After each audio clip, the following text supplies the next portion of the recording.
The one that I, at 2 in the morning, finally had to put down with just 50 pages to go is called The Pale Blue Eye. And it takes place at West Point, near my alma mater of Vassar, and tells and celebrates that part of our country and history.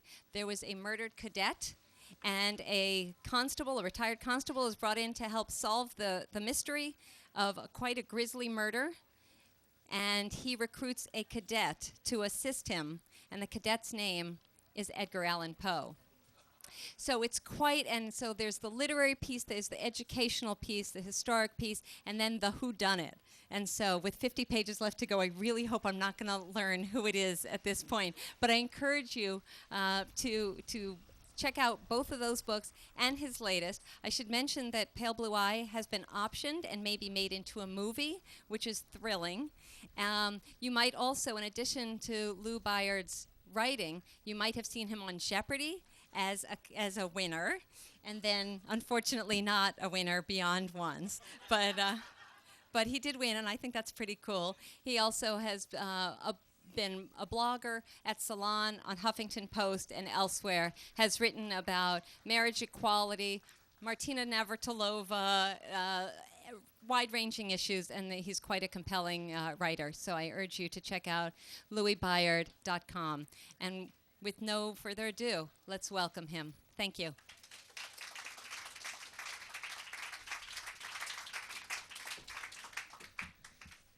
Thank you for that lovely introduction. Can everybody hear me okay? I think I need to get right on top of this, I've been told. Here we go. Well, thank you all for being here, particularly since this... Hi, Donna. I see Donna in the back. Since this is the last day on Earth, I appreciate that you've made time to be here. That's very kind of you. I have two questions about the rapture. One is, does it happen like a rolling brownout, like from time zone to time zone? And what happens to countries that are on opposite sides of the international time zone? Does one have to wait a full day for the rapture? Does the earthquake that initiates it spread eastward but not westward? I'm sure we'll find out all about it tonight. So anyway, it's great to be here in Gaithersburg on such a beautiful day. Thank you guys for coming out and supporting reading and writers and all that stuff. A few years ago, I was going to an event. It was the BoucherCon Mystery Writers event, and my son, AJ, was 6 at the time, said, "What are you doing?" I said, "I'm going to go talk to a bunch of strangers about my book." He said, "Probably you shouldn't ever talk to strangers." So I took his point, and ever since then, I've tried to think of strangers as friends, and here we are. I'm a local boy, kind of. I grew up in Springfield, Virginia, on the other side of the Beltway. Is that acceptable? Does that? Okay. All right. So that still counts. So I'm delighted to be here for this local event, an event that at the same time attracts wonderful authors from all over the country. Many years ago, more than I care to admit, actually, I was in an undergraduate production of Love's Labour's Lost. Now, for those of you who don't know, that's an early and relatively obscure Shakespeare comedy, and it's about what happens when the King of Navarre, that was me, and his 3 best buddies decide to forswear the company of women for a term of 5 years. They want to create their own little academe. They want to live a life of the mind, so they can't come in touch with any women. It's not as homoerotic as it sounds, because in short order, in the very first act, in fact, Shakespeare brings into the action 4 hot chicks from France. The men immediately fall in love with them, conveniently, not picking the same person to fall in love with. Hijinks ensue. It's maybe the only Shakespeare play in which you say some of the lines in a Russian accent. It's that random. I well remember the moment where I said, "Farewell, ladies. You have simple wits." Thank you. That was my Russian accent.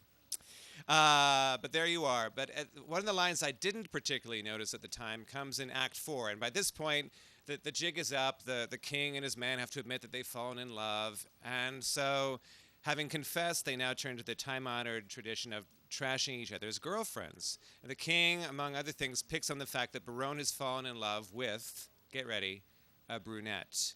And so he teases him by saying, "Oh, paradox, black is the badge of hell, the hue of dungeons, and the school of night." Bum, bum, bum, bum. I wish that it was not actually a bum bum bum bum moment for me at the time. I glided right over that moment, and it was only 25 years later. Oops, I just said how many years. It was only sometime later that I realized that this is actually a historically significant line. Sometime in the early 20th century, a group of scholars parachuted onto this tiny little turf of text and declared that Shakespeare was either sending a shout out or a satiric jab at an actual group, an actual school, a group of scholars who were rumored to dabble in dark arts and heresy, a group who constituted the most dangerous minds of their day. This is what this line is referring to. But I should quickly add that there are scholars who say that these men actually, they may have known each other, but they didn't actually come together as a school. They didn't necessarily gather in the dark with curtains and candles and all that stagecraft. There's lots of room on either side about that. But in the end, I actually like the fact that there are more questions than answers about that. If I were a historian, I would despair. But as a historical novelist, those openings are the kinds of things that I look for, the things that I can inhabit in a fictional sense. So I was also very enamored of the name itself, the School of Night. It just had an air of mystery about it that seemed to breathe off the page a little bit. So my next challenge was finding an entry point into the school. Because my books always start with people, with individuals. It was Tiny Tim, Dickens' Tiny Tim, not the troubadour. In Mr. Timothy, in The Pale Blue Eye, as Cheryl mentioned, is Edgar Allan Poe. In Black Tower, it's a gentleman named Vidocq, who was the first great detective in history. He was a great actual real-life detective in early 19th century France. So again, I had to find the person who was kind of lead me through this maze. And there were plenty of candidates with the School of Night. The most famous is Sir Walter Raleigh. We all know him, right? Things have been named after him.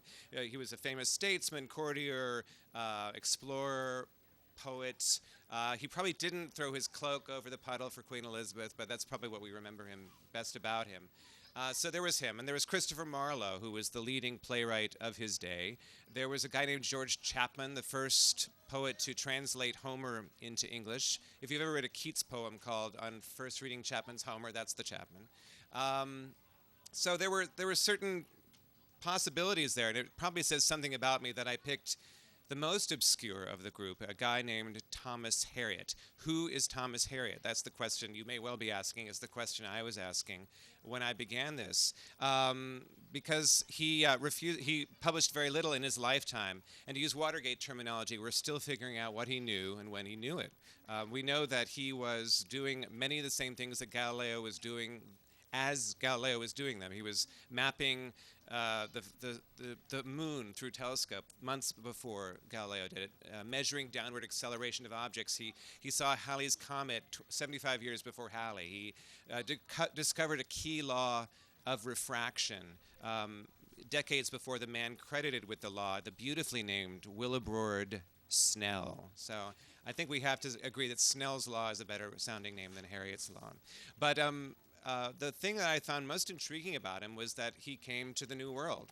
He was the first English scientific explorer of the New World. He came here actually several years before the Lost Colony, and wrote the first account of this land for English readers. It's still in print, and it's called A Brief and True, I like that, Brief and True Report of the Newfoundland of Virginia, which is, of course, is what they called North Carolina in those days. And when you read this book, you realize that this is a man in love with this new country, and is so eager to describe it, and really quite sympathetic to the Indians that he worked with. He traveled for miles and miles, interviewed Indians, took samples, and so when we first meet him in the School of Night, he is looking back to those days when he was just a young man in this new world, and it's the School of Night. He still dreams of Virginia.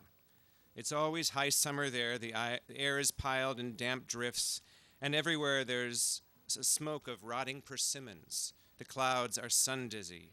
He was a young man when he went, 25, stuffed with books, cringing from the light, in no way prepared, how could he have been, for the plenitude that met him. Tapestries of silken grass, thick-shelled walnuts, a river as wide in places as the Thames. It was all more than he could bear in some moments, and yet after a time the thought of leaving it was harder to bear. Now and then his throat would catch in wonder. Somewhere in this salt-stung wilderness lay, by his own estimate, 28 types of beast never seen by Western man. And who was the man charged with finding them, knowing them, naming them? Tom Harriot of Oxfordshire, charter of a new world. For whole weeks he wandered, every day a new day. By now the Algonquins left him largely to himself, so he passed hours and days unmolested, never so much as glimpsing another human being. In his quietest intervals, he could imagine himself the lord of his own vast, green, unpopulated island. Here I will be, he remembers thinking, always. But outside his peaceable kingdom, things were falling apart. From the start, the colonists had been at odds with the Indians. Skirmishes had broken out, villages were raided and burned, a chieftain assassinated. When Sir Francis Drake came unexpectedly calling, the colony's leaders leaped at his generosity, to go back to England to be free of these savages. It never occurred to them that one of their party might wish to stay. They left in the middle of a hurricane. The sky was black, the breakers high as mastheads, and the pinnace carrying Harriet to sea kept grounding on sandbars. Desperate to be gone, the sailors began jettisoning everything on board. In silence, Harriet watched his chests and books, his writings and instruments, his astrolabe and crossstaff and lodestone, sinking in the teeming water. By the time the sailors were done, the only possessions left him were the clothes on his back and the pages he had tucked into his boots and a handful of roots in his pockets. From the stern of Drake's bark, he watched the shoreline blur into mist and hail. So that's his a brief flashback to his time in Virginia. It's the conceit of this book that he and Walter Raleigh is his patron, actually go to see a performance of Love's Labour's Lost, actually recognize this line as a thrust at them, and take the name of School of Night as their own. Although to their peers they were usually called the School of Atheism, which was a capital crime in those days. But they decide the School of Night should be adopted by them, for the name fit, did it not? Hadn't they always made a point of meeting late in the evening and in the ruins of the old castle, far from the servants' quarters, the 8 of them talking until rosy-fingered dawn, every word in strictest confidence. And if someone cared to discuss a forbidden volume, the book would have to be smuggled out in a cloth sack. There were no minutes, no abstracts. Each man was allotted but a single beeswax candle to guide him there, which meant that the room at first was even darker than night. They might have been back at university the way they went at it. There was Marlowe arguing that Moses had used Egyptian magic to cow and gull Hebrew slaves. There was Chapman warning that the sullying of Moses' revelations would bring the whole temple of Judeo-Christian belief crashing down. And there was everyone else throwing in tinder. And if in the end they reached no conclusion, well, they had never desired one. Night after night was spent in this fashion, and every morning as they fell into their beds, they felt only the aching glow of exertion. Whatever they spoken of was already half forgotten, and yet not forgotten at all. Despite all their vows of secrecy, word of their proceedings managed to leak out. A year later, Marlowe stood accused of blasphemy and heresy. A Jesuit priest had warned readers of Raleigh's School of Atheism, and the conjurer, Harriet, who taught young gentlemen to jest at the Old and New Testaments. And before too much time had passed, a glover's son from Warwickshire was writing a comedy about foolish intellectuals who tempt fate and their own natures by sealing themselves in a little academe. And before all their old stagecraft, the stuff of their arguments coming back to them in fragments, warped, scarcely to be recognized. Like boys egging one another out to sea, they had wandered far out of their natural depth, and they would pay the price. Among the prices that were paid was by Christopher Marlowe, who was killed in a tavern brawl. It was over a bill, but scholars have since discovered he was a spy for the crown, or for somebody at least. Raleigh was hauled before an ecclesiastical commission. He was eventually thrown in the Tower of London and executed many years later. Henry Percy was also thrown into the Tower. So one way or another, these guys had unusually abbreviated lifetimes, even by the standards of Elizabethan England.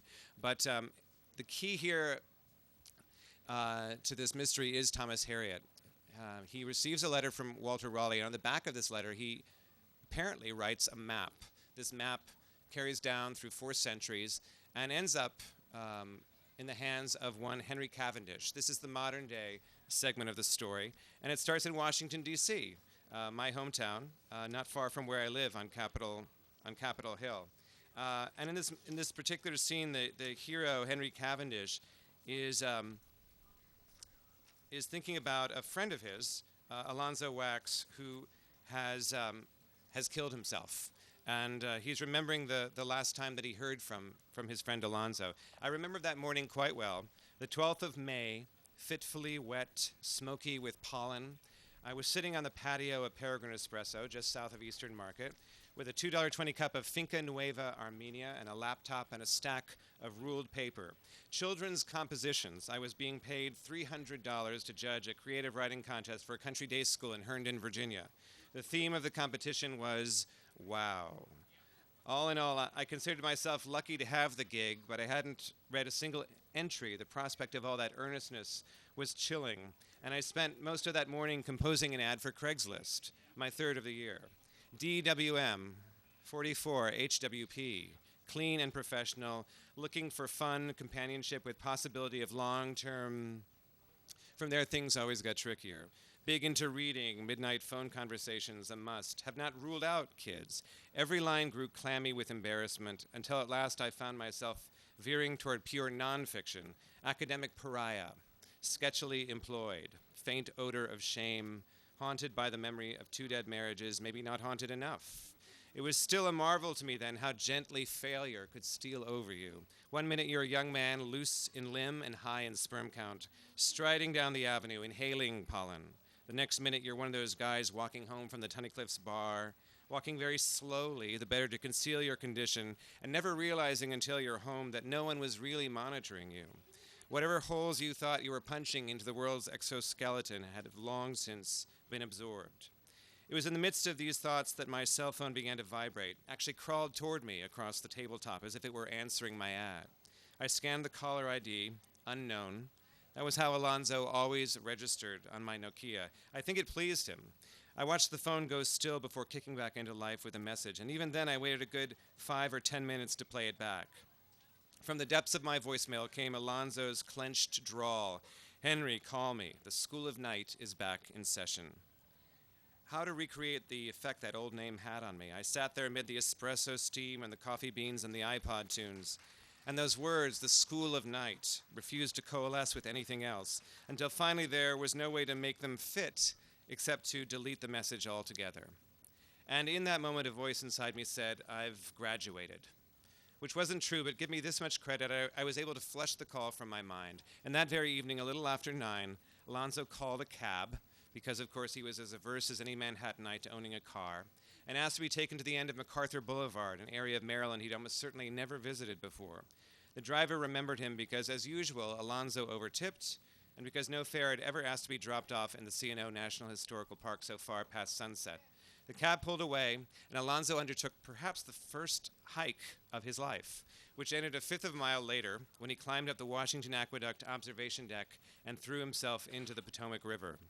He chose well the exact point at which the river, carrying its freight of mountain water, narrows into the Mather Gorge and then cascades into Great Falls, dropping 76 feet in less than a mile. Here's what Alonzo left behind. 1, a Baumier and Mercier watch. 2, a pair of Cordovan A. Tassoni shoes ready-made. 3, a note in his own diffuse hand. To thy black shades and desolation I consecrate my life. A Chapman lover to the end. And don't think I forgot the title of that particular poem, The Shadow of Night, or the group of men who may have inspired it. And above all, don't think I forgot Alonzo's final message. The School of Night is back in session. I was free to ask myself the same questions now, again and again. Who could have reconvened the School of Night? Who were its members? And was this part of its curriculum, Alonzo's own extinction? So that's, here, Henry is sort of our modern day hero. In short order, he is going to meet a young woman named Clarissa who claims to be having visions of Thomas Harriot and the School of Night. He's going to be meeting an unscrupulous an unscrupulous collector named Bernard Stiles from England, who is paying him a handsome sum to recover the money. There is going to be romance breaking out 4 centuries apart, a whiff of the supernatural. To quote Thelma Ritter from All About Eve, has anyone seen that movie, All About Eve? She said, everything but the hound dog snapping at your rear end, I think, which is what I think a story should always be. And that is pretty much my talk about the book. I'm happy to answer any questions. So. Oh, thank you. Thank you. I should have had a more ringing conclusion. Yes, Tom. Tell us about your background and why you were uniquely suited to write this kind of book. Well, I swear that wasn't planted, that particular question. That's my favorite fellow author, Thomas Kaufman, who's also... Have you already gone up today? Oh, okay, you're easy. You're easy going. My background. Well, I don't know that my background... Oh, the question was, how does my background make me uniquely suited to write historical mysteries? I'm not sure that it does. I'm just somebody who always enjoyed history.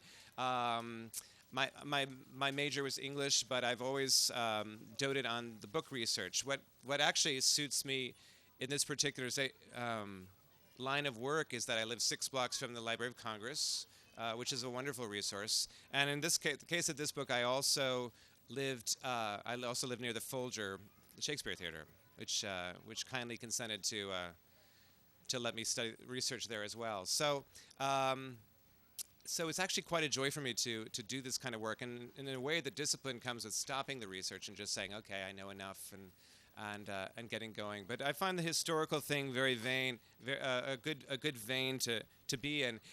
We're doing a panel at the Library of Congress on Monday with a couple of other authors about the mysteries in the history, or the histories of the mysteries, something about.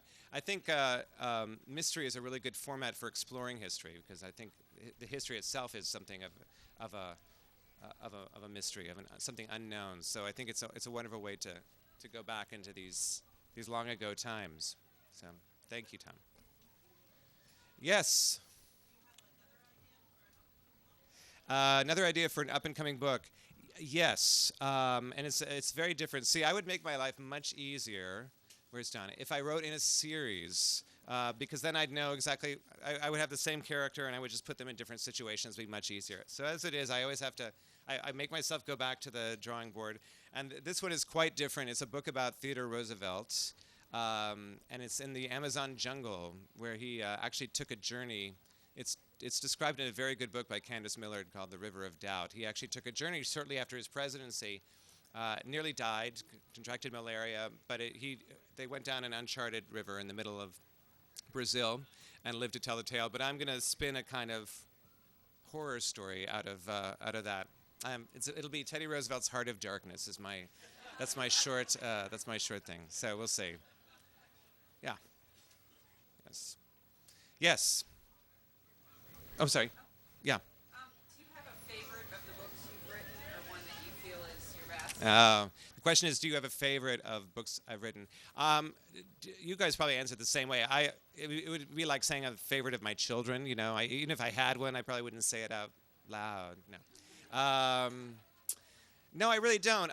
Each book to me represents where I was in a particular time, and I think they all have strengths and they all have things that if I had to do again, I might change a little bit. An author never stops rejiggering in his mind, so there's always things. I wish I'd thought of that, the first time. But no, I like all my books. I wrote 2 books that are currently out of print that were romantic comedies set in D.C. Very very different books, and I like those too, even though nobody sees them anymore. But they're all just, I can't really pick one. Thanks. Oh, yes, Tom again. Are there any characters you've written that you'd like to bring back? Yeah, I know. I love reading series, by the way. Are there any characters that I would like to bring back? Oh, 5 minutes, really? Is that all? Okay. Characters actually Vidocq. Vidocq was the hero of the Black Tower, and he's the only character that I've really been tempted to bring back, and I still might one day. He was a wonderful sort of rogue. He was an ex-con who worked his way up the chain of police in France. We're talking about post-revolutionary France. volunteered his services as a police spy, and then eventually rose up to create the Sûreté, which is the world's first plainclothes detective force, where he reigned for a while and then left under a cloud, and then founding the world's first private detective agency, Le Bureau des Renseignements, and he is really the archetype of the modern detective. But he himself was such a rogue and so appetitive and robust and fun to hang with that he's the one guy I sort of was sorry to let go. Otherwise, I usually think of books as the publishing as a commencement exercise where the kids, again, returning to the child metaphor, the kids sort of sent out into the world, to fend for themselves. No, they're not coming back for the laundry. They're not. No, they're done. But Vidocq is the one I wouldn't mind coming back to. Yeah. Yes. Do you struggle with the line between fiction and fact, where you take something that you start as your basis and where you start blurring the lines and making up the details? Right. The question is, do I struggle with the distinction between fiction and fact? Not as much as I probably should. There are times that I get to say, hey, I get to make stuff up sometimes. And if, for instance, in the Black Tower, I had to make up a French medical authority because there wasn't one that was saying what I wanted them to say. The copy editor did snag that one. Apparently not. Cheryl found several typos, by the way, in a couple of my books. That happens. But, yeah, I do get flagged sometimes because one woman said, I do hear them, for some reason they tend to be women. They tend to be older women. I don't know why. And they tend to have cats. And they send me emails that say like, oh, well, I don't think there were poinsettias in British drawing rooms as early as 1842, or I don't think mockingbirds had migrated as far north as the Hudson Valley by 1830. So there's always a fact checker. So even if I tried to get it all right, I would still get it wrong at some level. But I do try to do what I try to do is avoid anachronisms, avoid anything that's really jarringly out of tune, and just learn enough about the period so that it feels real. But yeah. At the same time, I just say I like to break down the difference between the past and the present. So I always hate those moments in a historical novel when the author is downloading his research and you just feel like, oh, God, well, this is what you spent February doing, learning about Parisian sanitation practices, and we're going to learn all about it. So I always feel that stops the story dead. And so I find one fact is as good as 10 if you pick the right fact. But it's the danger of historical fiction is you just want to, you've done all this research and you want to get your gold star for all the work you've done. And usually when I go through successive drafts, I'm taking out research more than anything else because it just gets in the way of the story. The story comes first. So, yes. You think of someone who reads one of your books. In your mind's eye, do you think it's the same if they read a book in print or read your book in an e-book form? Oh, he's provoking us. The question is whether the book experience is the same in print or in e-book form. I don't know because I don't have an e-reader, but some of my best friends have e-readers, and I think it's a perfectly valid way to read. I know people swear by them, so that's a very interesting question that I'm not sure I can answer. Is the experience of reading different on an electronic reader than it is in a book? For me, it's the sensuality of a book that I still long for. I love the touch of the pages. I love the smell of a book. I love being able to just open it whenever, not have to charge it, but I understand why people who travel a lot would want to have an e-reader. So what's another interesting question is how it's changing the industry. I'm not even sure we'll be having hardback books anymore 10, 20 years from now, or maybe in limited editions because the e-readers, and for instance, this book, the e-book sales are outpacing the hardback sales. So the e-book is changing everything. It's changing how authors get paid, and it's the whole industry is just up in smoke right now. Everybody's crazy. It's a crazy time. Is the ebook good or bad for authors? What are you guys, up, down? I think it's too early to tell in some ways. This is hilarious. This is a long train coming too, I think. It's the Iowa Chicago Eastern. I think it's too soon to tell. I do get, just because ebooks are generally cheaper, you get a smaller chunk of change from each one than you would get from a hardback because you're getting paid a certain percentage of the book. So, but now some authors are jacking up their ebook prices to hardback levels. So I guess it's what my feeling ultimately is whatever gets people reading is to be welcome. So if that's what gets people to read, yeah. One more question. Or not? Oh, geez. How to choose? Start. Quick one.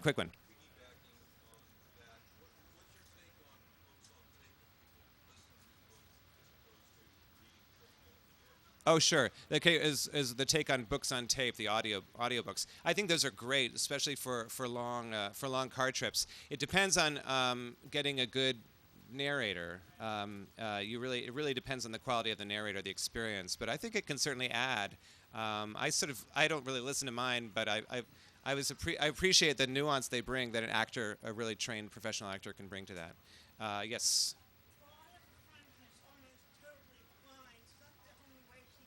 Oh yeah. Obviously, for visually impaired people, it's necessary. Absolutely. And there was one more back. Yes. Yes.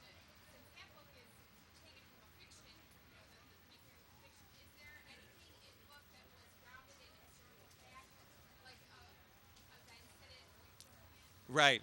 Mr. Timothy was grounded, you're right, it was based on a fictional character, but very much grounded in fact. In fact, one of the things I did, I was very anal about that book, because it's probably my first historical, but I refused to use a word that had not been it was not in currency by 1861, which is when that book was taken. And lots of work with a guy named Henry excuse me, Henry Mayhew, who was a Victorian social scientist who went around the streets of London collecting unbelievable amounts of data. It's just a priceless motherlode for Victorian novelists. I think he's one of the reasons why there are so many Victorian novels, honestly, because there's so much information this guy collected for us. It's a wonderful gift to writers everywhere. Yeah. Okay. Are we done? Thank you.